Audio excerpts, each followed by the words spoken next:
ओम नमः शिवाय। राधे राधे। आइए सुनते हैं मासिक शिवरात्रि व्रत कथा। पौराणिक कथा के अनुसार पूर्व काल में चित्रभानु नामक एक शिकारी था। जानवरों की हत्या करके वह अपने परिवार को पालता था। वह एक साहूकार का कर्जदार था, लेकिन उसका ऋण समय पर चुका न सका। क्रोधित साहूकार ने शिकारी को शिवमठ में बंदी बना लिया। संयोग से उस दिन शिवरात्रि थी। शिकारी ध्यान मग्न होकर शिव संबंधी धार्मिक बातें सुनता रहा। चतुर्दशी को उसने शिवरात्रि व्रत की कथा भी सुनी। शाम होते ही साहूकार ने उसे अपने पास बुलाया और ऋण चुकाने के विषय में बात की। शिकारी अगले दिन सारा ऋण लौटा देने का वचन देकर बंधन से छूट गया। अपनी दिनचर्या की भांति वह जंगल में शिकार के लिए निकला, लेकिन दिन भर बंदी गृह में रहने के कारण भूख प्यास से व्याकुल था। शिकारी खोजता हुआ शिकार बहुत दूर निकल गया।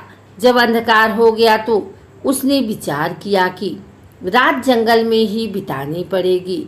वह वन के एक तालाब के किनारे एक बेल के पेड़ पर चढ़कर रात बीतने का इंतजार करने लगा। बेलपत्र को नीचे शिवलिंग था, जो बेलपत्रों से ढका हुआ था।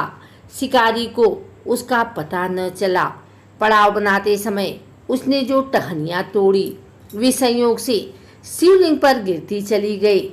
इस प्रकार दिन भर भूखे प्यासे शिकारी का व्रत भी हो गया और शिवलिंग पर बेलपत्र भी चढ़ गए। एक पहर रात्रि बीत जाने पर एक गर्भिणी हिरनी तालाब पर पानी पीने पहुंची। शिकारी ने धनुष पर तीर चढ़ाकर जो ही प्रत्यंचा खींची। हिरनी बोली, मैं गर्भिणी हूँ, शीघ्र ही प्रसव करूंगी। तुम एक साथ दो जीवों की हत्या करोगे, जो ठीक नहीं है। मैं बच्चे को जन्म देकर शीघ्र ही तुम्हारे समक्ष प्रस्तुत हो जाऊंगी, तब मार लेना। शिकारी ने प्रत्यंचा ढीली कर दी और हिरनी जंगली झाड़ियों में लुप्त हो गई। प्रत्यंचा चढ़ाने तथा ढीली करने के वक्त कुछ बेलपत्र अनायास ही टूटकर शिवलिंग पर गिर गए। इस प्रकार उससे अनजाने में ही प्रथम प्रहर का पूजन भी संपन्न हो गया। कुछ ही देर बाद एक और हिरनी उधर से निकली। शिकारी की प्रसन्नता का ठिकाना न रहा। समीप आने पर उसने धनुष पर बाण चढ़ाया। तब उसे देख हिरनी ने विनम्रता पूर्वक निवेदन किया, हे शिकारी, मैं थोड़ी देर पहले ऋतु से निवृत्त हुई हूँ, कामातुर विरहणी हूँ, अपने प्रिय की खोज में भटक रही हूँ। मैं अपने पति से मिलकर शीघ्र ही तुम्हारे पास आ जाऊंगी। शिकारी ने उसे भी जाने दिया। 2 बार शिकार को खोकर उसका माथा ठनका। वह चिंता में पड़ गया। रात्रि का आखिरी पहर बीत रहा था।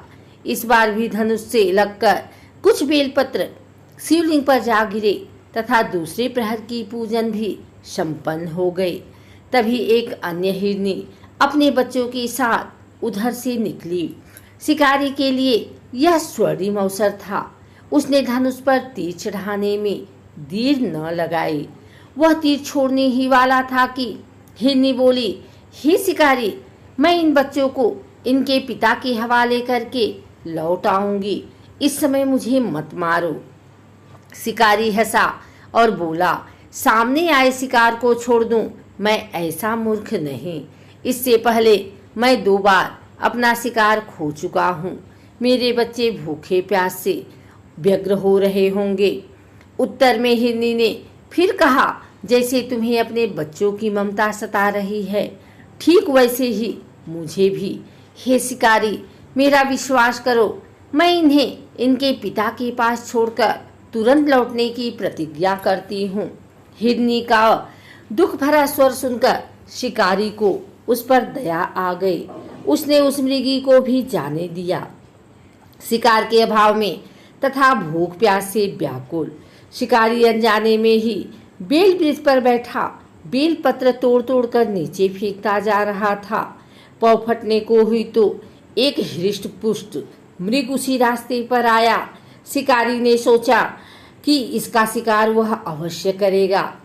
शिकारी की तनी प्रत्यंचा देखकर मृग विनीत स्वर में बोला, हे शिकारी, यदि तुमने मुझसे पूर्व आने वाली 3 मृगियों तथा छोटे छोटे बच्चों को मार डाला है तो मुझे भी मारने में विलंब न करो, ताकि मुझे उनके वियोग में एक क्षण भी दुख न सहना पड़े। मैं उन हिरनियों का पति हूँ। यदि तुमने उन्हें जीवन दान दिया है तो मुझे भी कुछ क्षण का जीवन दान देने की कृपा करो। मैं उनसे मिलकर तुम्हारे समक्ष उपस्थित हो जाऊंगा। मृग की बात सुनते ही शिकारी के सामने पूरी रात का घटना चक्र घूम गया। उसने सारी कथा मृग को सुना दी। तब मृग ने कहा, मेरी तीनों पत्नियां जिस प्रकार प्रतिज्ञाबद्ध होकर गई हैं, मेरी मृत्यु से अपने धर्म का पालन नहीं कर पाएंगी। अतः जैसे तुमने उन्हें विश्वास पात्र मानकर छोड़ा है, वैसे ही मुझे भी जाने दो। मैं उन सब के साथ तुम्हारे सामने शीघ्र ही उपस्थित होता हूँ। शिकारी ने उसे भी जाने दिया। इस प्रकार सुबह हो गई। उपवास, रात्रि जागरण तथा शिवलिंग पर बेलपत्र चढ़ने से अनजाने में ही पर शिवरात्रि की पूजा पूर्ण हो गई। पर अनजाने में ही की हुई पूजन का परिणाम उसे तत्काल मिला। शिकारी का हिंसक हृदय निर्मल हो गया। उसमें भगवत शक्ति का वास हो गया। थोड़ी ही देर बाद वह मृत सपरिवार शिकारी के समक्ष उपस्थित हो गया ताकि वह उनका शिकार कर सके, किंतु जंगली पशुओं की ऐसी सत्यता, सात्विकता एवं सामूहिक प्रेम भावना देखकर शिकारी को बड़ी ग्लानि हुई। उसने मृग परिवार को जीवन दान दे दिया। अनजाने में शिवरात्रि के व्रत का पालन करने पर भी शिकारी को मोक्ष की प्राप्ति हुई। जब मृत्यु काल में यमदूत उसके जीव को ले जाने आए तो शिवगणों ने उन्हें वापस भेज दिया तथा शिकारी को शिवलोक ले गए। शिव जी की कृपा से ही अपने इस जन्म में राजा चित्रभानु अपने पिछले जन्म को याद रख पाए तथा महाशिवरात्रि के महत्व को जानकर उसका अगले जन्म में भी पालन किया। अगर आपको हमारी वीडियो अच्छी लगी हो तो इसे लाइक करें, कमेंट करें, शेयर करें। हमारे चैनल को सब्सक्राइब करके बेल नोटिफिकेशन ऑल पर सेट कर लें ताकि आगे आने वाली वीडियो सबसे पहले आप तक पहुंच सके। धन्यवाद।